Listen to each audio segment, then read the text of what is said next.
Invito qui il dottor Fiorillo. Facciamo un applauso al dottor Fiorillo di incoraggiamento, soprattutto non perché ha bisogno lui di incoraggiamento, ma abbiamo bisogno noi perché siamo in piena digestione, quindi cerchiamo di essere il più vitali possibili. Il professor Fiorillo penso che è abbastanza conosciuto nell'ambiente della SDA Bocconi, io già a dire questo nome mi tremano le gambe, e si occupa attualmente di ricerche che si concentrano sulla supply chain management e sostenibilità, parolone professor, con un focus particolare nel settore dell'agribusiness. Lascio a lei la platea. Grazie. E ci distrugga. Allora, intanto grazie per la presentazione, grazie anche per questo invito. Io ho partecipato al Meet the Future l'anno scorso per la prima volta e mi ha fatto molto piacere, mi sono divertito molto, grazie, e quindi sono molto contento di essere qua anche oggi. Lei ha alzato molto le aspettative, diciamo che io accompagnerò la discesa dal vostro picco glicemico con qualche riflessione sulla sostenibilità, appunto.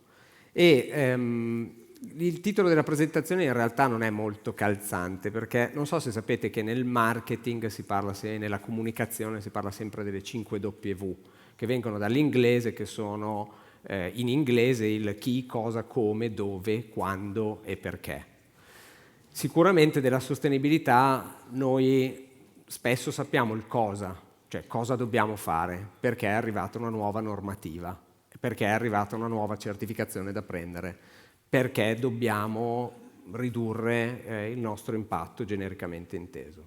Raramente, almeno per mia esperienza nel settore, raramente viene compreso e anche comunicato il perché dobbiamo farlo, il come farlo, questa è la grande domanda soprattutto, dove sicuramente nell'azienda agricola, ma vedremo che c'è un motivo specifico, non è un atteggiamento vessatorio dell'Unione Europea, e manca ancora un qualcosa, ci vorrebbe le 5W, ma ci vorrebbe anche un how much, cioè un H, un quanto costa, che è quello che cercherò di fare un po' con voi oggi. Non solo quanto costa, ma anche e soprattutto chi la paga la sostenibilità, perché questo è il tema. Noi siamo molto preoccupati da tutto quello che vediamo succedere sul tema della sostenibilità, al punto che quasi quasi qualcuno è stato anche rincuorato dal fatto che le elezioni americane siano andate in un certo modo, così adesso questa cosa della sostenibilità si calma. Ecco, non è esattamente così, non è esattamente un bene quello che potrebbe succedere, ma non è neanche così scontato che tutto quello che è stato fatto sulla sostenibilità venga smontato. Quindi oggi con voi volevo ripercorrere un attimo quali sono molto rapidamente, quali sono i megatrend che stanno impattando sul settore, quali sono le sfide del settore che conoscete meglio di me, ma è solo per rimettere un po' di ordine.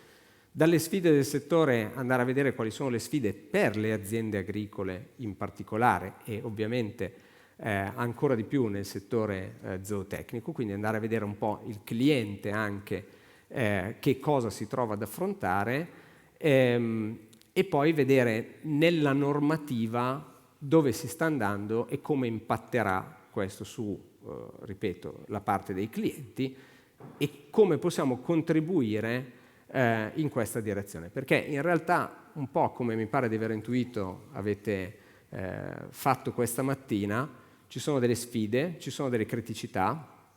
I miei interventi, molti di voi lo sanno già, nella prima parte sono sempre molto depressivi, la seconda parte un po' meglio, ma non è che proprio uscirete di qua alla grande, ma in tutte queste sfide, queste criticità si nascondono delle opportunità e quindi andrò rapidamente a illustrarvele. Quali sono i megatrend principali che impattano sul settore? Da un lato la crescita della domanda e un cambiamento nelle abitudini alimentari.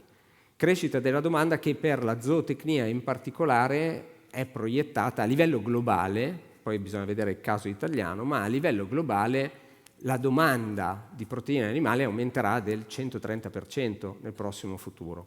Non perché la popolazione aumenta all'infinito, ma perché cambieranno le abitudini alimentari di chi si trova oggi nei paesi emergenti.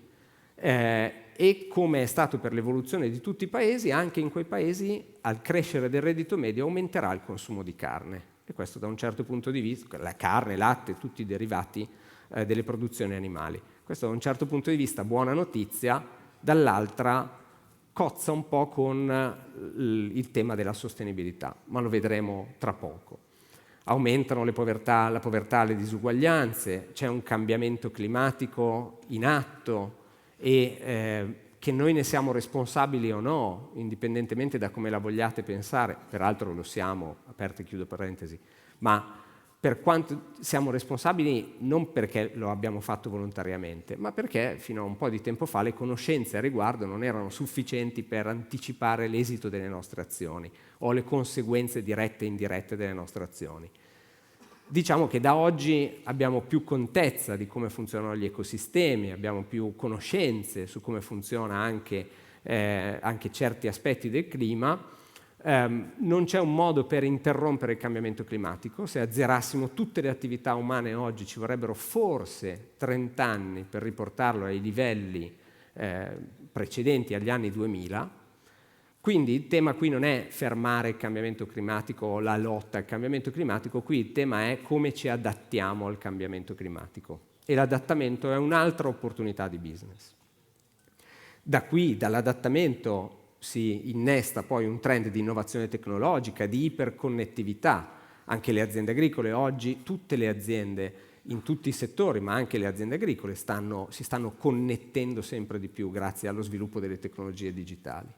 E poi c'è un'integrazione del commercio globale che causa degli squilibri anche sui mercati spesso molto improvvisi.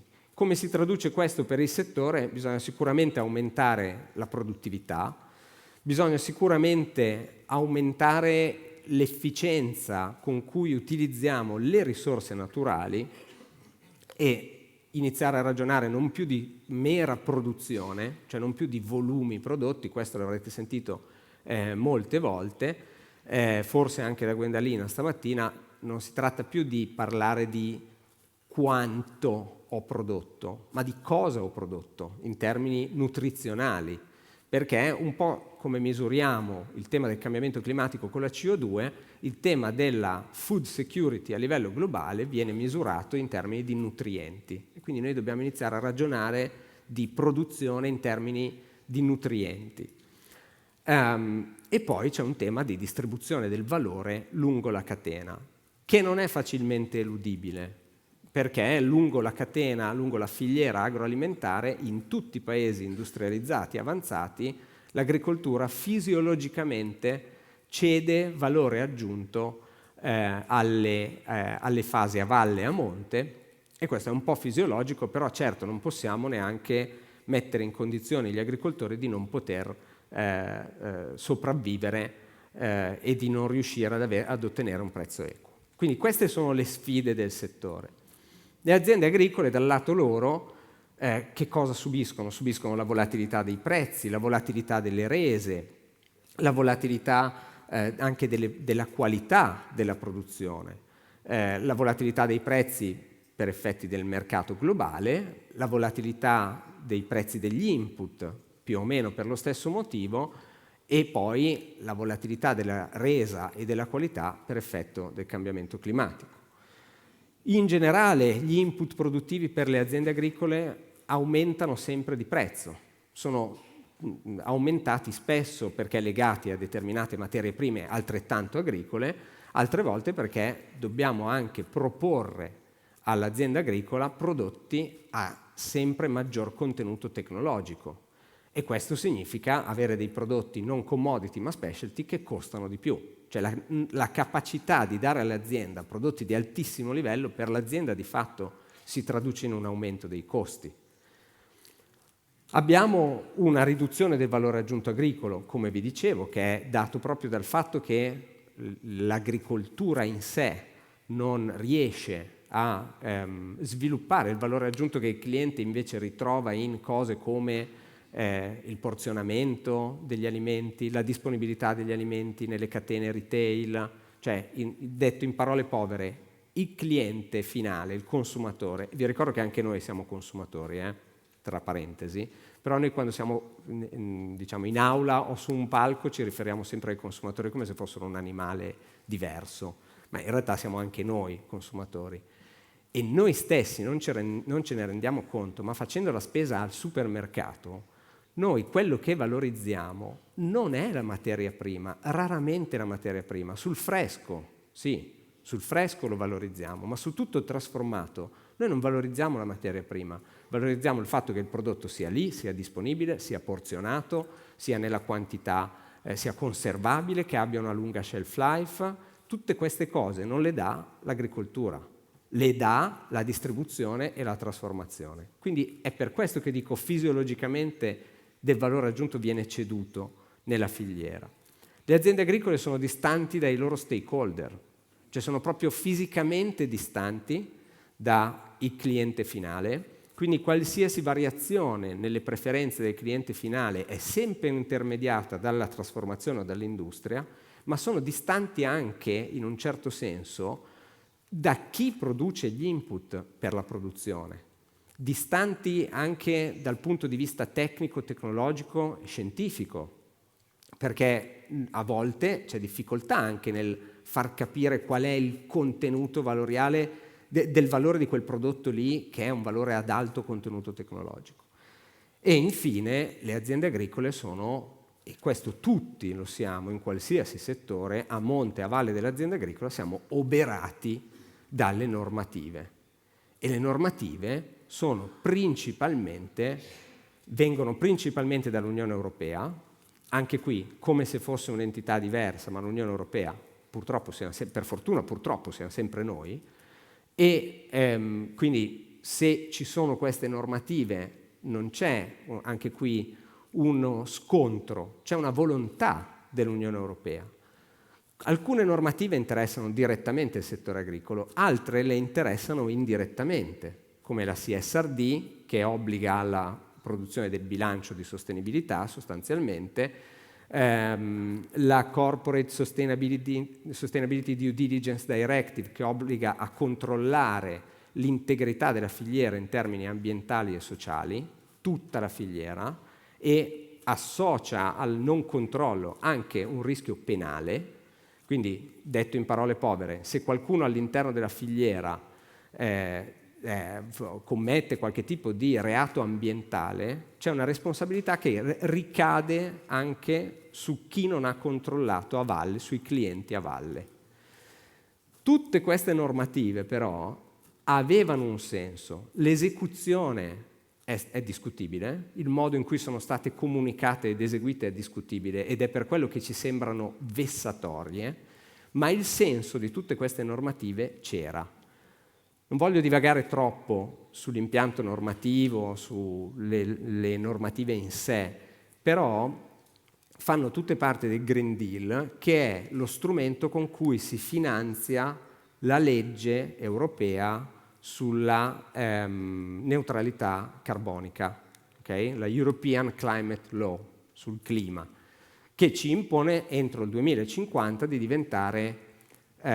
arrivare a net zero e entro il 2040 arrivare a essere carbon neutral. Carbon neutral vuol dire che compenso con le mie emissioni che non ho ridotto con emissioni negative, emissioni che ho sottratto con i crediti di carbonio, per intenderci.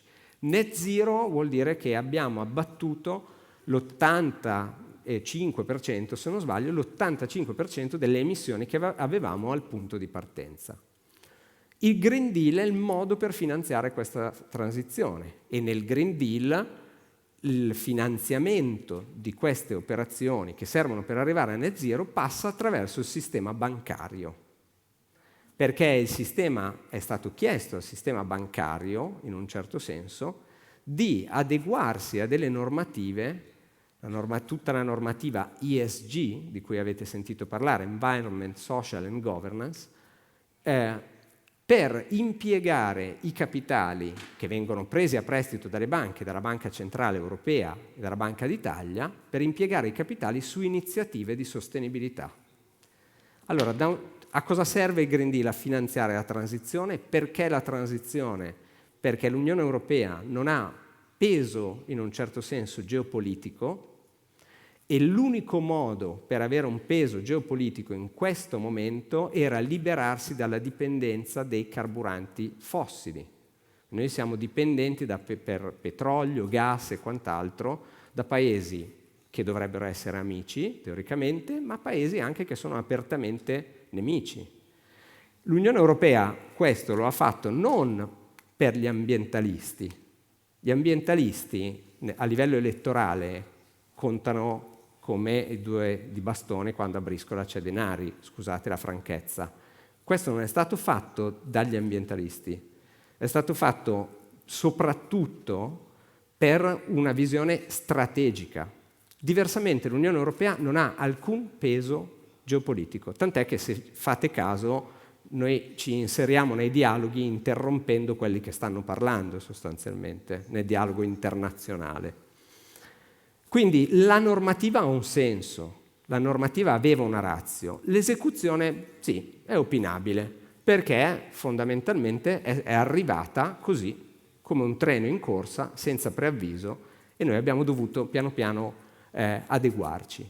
Peraltro, all'agricoltura non sono stati imposti obiettivi climatici. Cioè la tassonomia, che è lo strumento con cui l'Unione Europea definisce per ogni attività industriale quale sia la sua versione sostenibile per arrivare al net zero, non si applica all'agricoltura. Strano. In realtà l'agricoltura ha un grosso peso climatico. Perché non è stata inserita in tassonomia? Per ragioni politiche. Siamo salvi dagli obiettivi climatici? Io la ragiono nell'ottica dell'imprenditore agricolo e del settore agricolo. No. Per niente, perché in realtà, salto un po', qui è solo per ricordarvi che l'agricoltura ha un peso climatico, circa il 19% tutto sommato tra agricoltura, emissioni dirette e deforestazione, che non è un problema italiano, ma nel resto del mondo lo è, e soprattutto l'agricoltura emette azoto e metano, che sono rispettivamente 300 volte e 30 volte più potenti in termini di cambiamento climatico. Cioè una tonnellata di metano equivale a 30 tonnellate di CO2, una tonnellata di azoto a 300 tonnellate di CO2, in termini di impatto sul cambiamento climatico. L'agricoltura, peraltro, ha aumentato le sue emissioni nel tempo, e questo, se guardate in 50 anni quanto sono aumentate le emissioni dell'agricoltura, da cosa dipendono? Da alcuni fattori, ma soprattutto da metano e azoto, e sapete meglio di me da dove vengono nella maggior parte dei casi, però c'è una cosa interessante, che in realtà l'intensità carbonica dell'agricoltura, cioè per unità prodotta, quanta CO2, poi noi convertiamo anche metano e azoto in CO2 per comodità, per avere un'unità di misura, in realtà si è ridotta molto. Aumenta le emissioni in valore assoluto e si riduce l'intensità carbonica. Quindi vuol dire che l'agricoltura non è che non stia facendo niente per il clima. Poi mi direte, questi, allora, dov'è?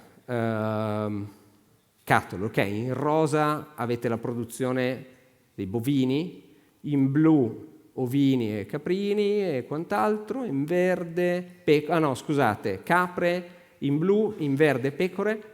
Poi chiederò a qualche veterinario che problema hanno le bufale, perché queste sono le bufale e non so che problema abbiano le bufale per emettere così tanto, me lo spiegherete, io ignoro, ok? Mi fermo appena prima della fermentazione enterica, della parte di produzione del metano e azoto.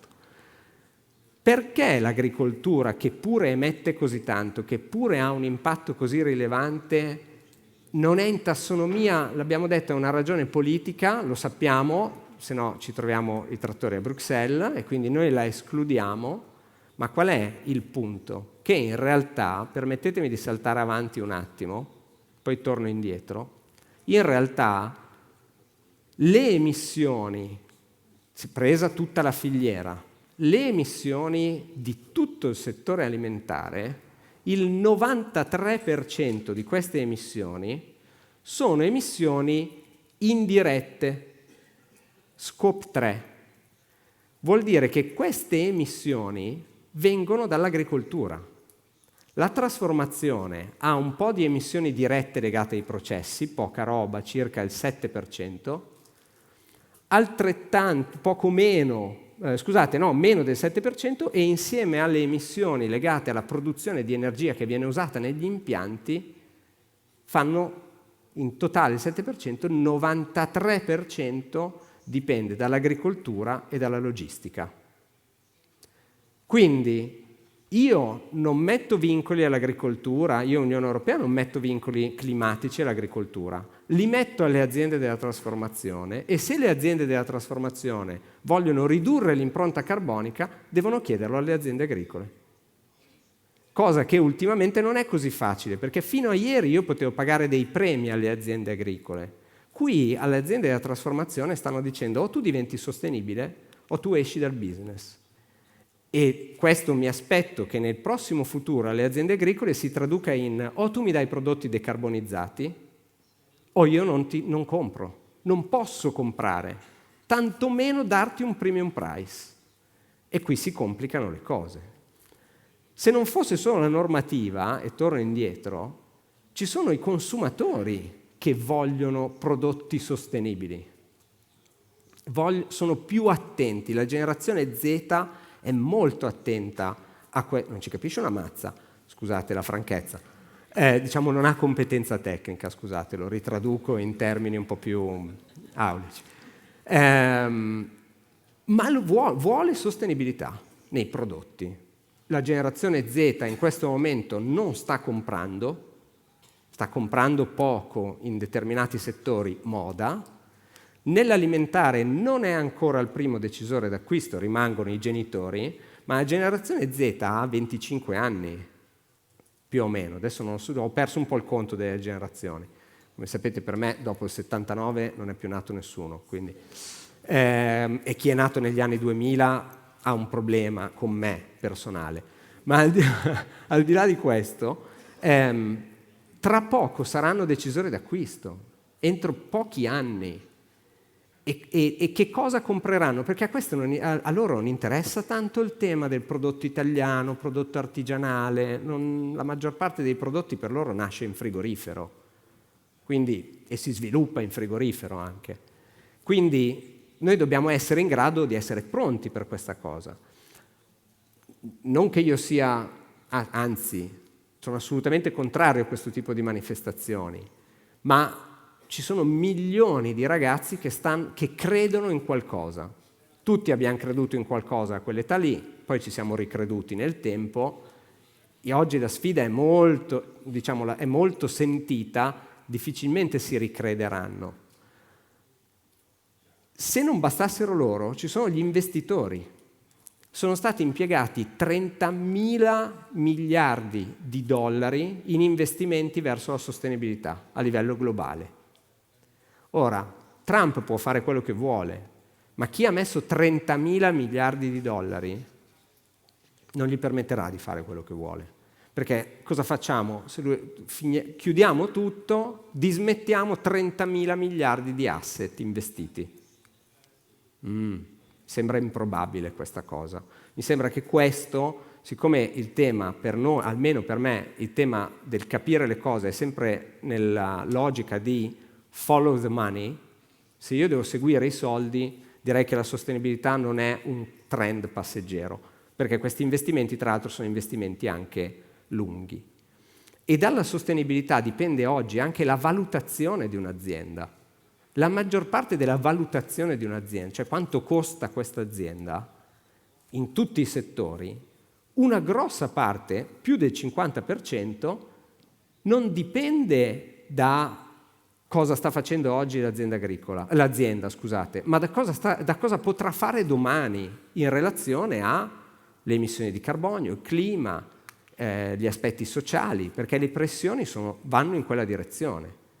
Quindi se io ho un'azienda anche super performante, non è detto che l'azienda possa essere performante da qui a 10 anni. Questo vale per tutte le aziende in tutti i settori, anche nelle aziende agricole. Le banche, dal lato loro, il sistema del credito, ma anche gli investitori privati che sono soggetti alla stessa normativa, devono necessariamente finanziare iniziative di sostenibilità. Primo, perché riescono a dare al cliente degli sconti sui tassi di interesse, anche di 4 punti inferiori. Secondo, perché c'è un obbligo. E guardate che nella parte green c'è esplicitamente indicata la biodiversità acquatica, le risorse naturali, le rinnovabili, la gestione idrica, l'adattamento al cambiamento climatico. In banca hanno competenza tecnica su tutto questo? Non necessariamente, però devono farlo e quindi devono trovare dei parametri per capire se le aziende che finanziano sono così o diverse. Nella filiera agroalimentare è molto difficile decarbonizzare. La somma di tutto questo è che è molto difficile perché le aziende agricole hanno tutti quei problemi che abbiamo visto all'inizio.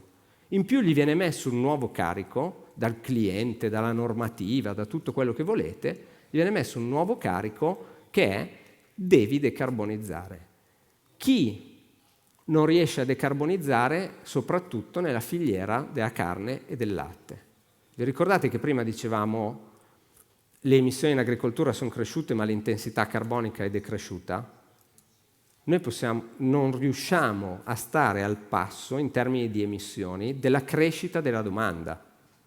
Cioè è la crescita della domanda che aumenta le emissioni complessive dell'agricoltura, perché noi abbiamo sempre più bocche da sfamare e bocche da sfamare che vogliono sempre più alimentarsi come noi, che mangiamo carne, probabilmente mangiamo proteine animali a colazione, pranzo, cena.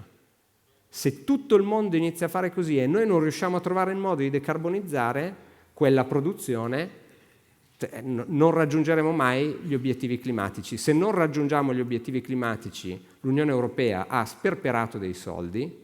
Se l'Unione Europea ha sperperato dei soldi, noi possiamo lamentarci finché vogliamo, ma il risultato si riflette sull'economia e quindi alla fine sulle nostre tasche. Quindi se queste sono le regole del gioco, tanto vale giocare e imparare a giocare. Questo è un messaggio.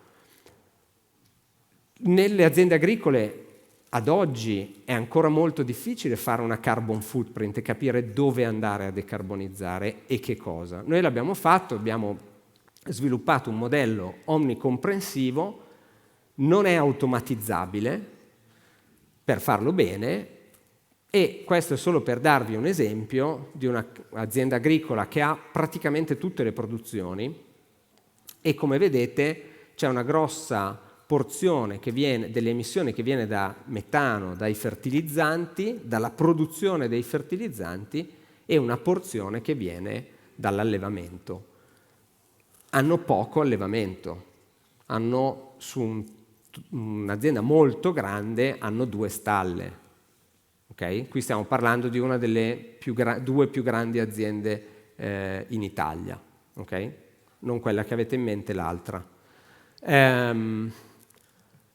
Come facciamo a decarbonizzare la zootecnia? E qui non voglio sconfinare nel tecnico, mi limito solo a dire che sono diciamo, queste le direttrici. Sono 2 direttrici principali. Uno è legato all'alimentazione degli animali, che deve prevedere una revisione dei mix, cioè dobbiamo iniziare a ragionare non più solo del costo della razione, della minimizzazione del costo della razione. Dobbiamo iniziare a ragionare sulla razione il più decarbonizzata possibile. Cioè deve essere un driver nella costruzione di questo e questo significa cambiare i mix, introdurre nuovi alimenti, che non vuol dire inventarsi niente di nuovo, cioè nuove non intendevo con questo nuove genetiche che possono esserci, ma intendo proprio pensare a produzioni che finora non abbiamo mai usato, che magari sono leggermente meno efficienti, ma che si innestano poi in un sistema produttivo dell'azienda più sostenibile. E ci arrivo con il lato della produzione. Sul tema additivi direi che non ve lo devo neanche dire quanto sia importante avere degli additivi nell'alimentazione che siano in grado di ridurre l'impatto dell'alimentazione. E poi sull'uso dei foraggi, che anche questi devono andare in accordo con una produzione più sostenibile. Dal lato della produzione che strumenti abbiamo? La tecnologia sicuramente, che però non potrà mai decarbonizzare quanto la tecnica, e qui mi riferisco soprattutto alla rigenerativa, che a mio avviso oggi dà a disposizione un grande strumento, ancora poco utilizzato, interpretato soprattutto dal punto di vista dei crediti di carbonio, che va benissimo, ma in realtà il maggior valore della rigenerativa è nel arricchire un asset produttivo che è il campo, e nella circolarità che si esprime principalmente attraverso le bioenergie, che sono investimenti molto costosi, ma che sono quelli che permettono veramente di chiudere il cerchio. Il cerchio era sempre stato chiuso prima dell'agricoltura industriale, perché le aziende erano autosufficienti, l'industrializzazione ha portato a un'iperspecializzazione delle aziende agricole, quindi c'è chi ha il seminativo, c'è chi ha la zootecnia, c'è chi ha il biogas con la zootecnia e non ha il seminativo magari, o non tutti, e il risultato è che noi dobbiamo iniziare a ragionare anche di sistema, di fare aggregazione di aziende per riuscire a raggiungere questi obiettivi. Andrò molto veloce, ovviamente sapete che ci sono nel mondo innovazioni, le conoscete meglio di me, credo, innovazioni che possono portare a una riduzione della carbon footprint legata all'alimentazione. Qui ho messo l'esempio dell'alga rossa, ma ce ne sono tanti altri. La rigenerativa di tutto quello che ci interessa più di ogni altra cosa sono le rotazioni. Perché le rotazioni? Perché costruire delle rotazioni anche su 4-8 anni, costruire delle rotazioni di un certo tipo vuol dire ragionare su non solo le rotazioni della coltura da reddito, ma anche il sovescio, le cover crop, per andare a integrare l'alimentazione con determinati prodotti. Le cover crop dovrebbero essere distrutte in campo e affogate nel terreno per stoccare carbonio, in realtà, e ingrassare il terreno. Si può raggiungere delle soluzioni di compromesso in cui una parte viene sfalciata, diciamo, alta, e il resto viene distrutto nel terreno per recuperare quel carbonio. La circolarità, come ci siamo detti, passa attraverso le bioenergie. Le bioenergie sono grandi investimenti. Rimane, e vado a chiudere, perché ho capito che... Ma poi io sforo di default, sono sì? Sì, no, scherzo, cioè, però di solito sì. Vado a chiudere. Tutto questo chi lo paga? Perché non possiamo chiedere all'azienda agricola di avere nuovi additivi, nuova alimentazione, fare la rigenerativa, bioenergie, chiudere il cerchio, con una mano legata dietro la schiena, bendati, sconfiggere il drago e salvare la principessa. Chi paga è il tema che dobbiamo affrontare oggi. E il chi paga significa portare in azienda competenze oltre la parte tecnica, che è fondamentale, e siete, immagino, qui soprattutto per quello. Oltre alla parte tecnica bisogna essere in grado di unire, ne parlavamo prima durante il pranzo, bisogna unire competenza gestionale, ma soprattutto, e questo è un ruolo che cambia anche per il consulente tecnico, soprattutto la capacità di legarsi ad altre competenze e portare nell'azienda agricola nuove competenze gestionali, perché tutto quello è possibile. Si può fare tutto quello ed è economicamente sostenibile. Serve un'organizzazione, un piano strategico, la capacità gestionale, di trovare le risorse all'interno dell'azienda con le giuste competenze tecniche a supporto, che devono partire soprattutto da quello che l'azienda impiega. Sto zitto. Grazie. Grazie professore.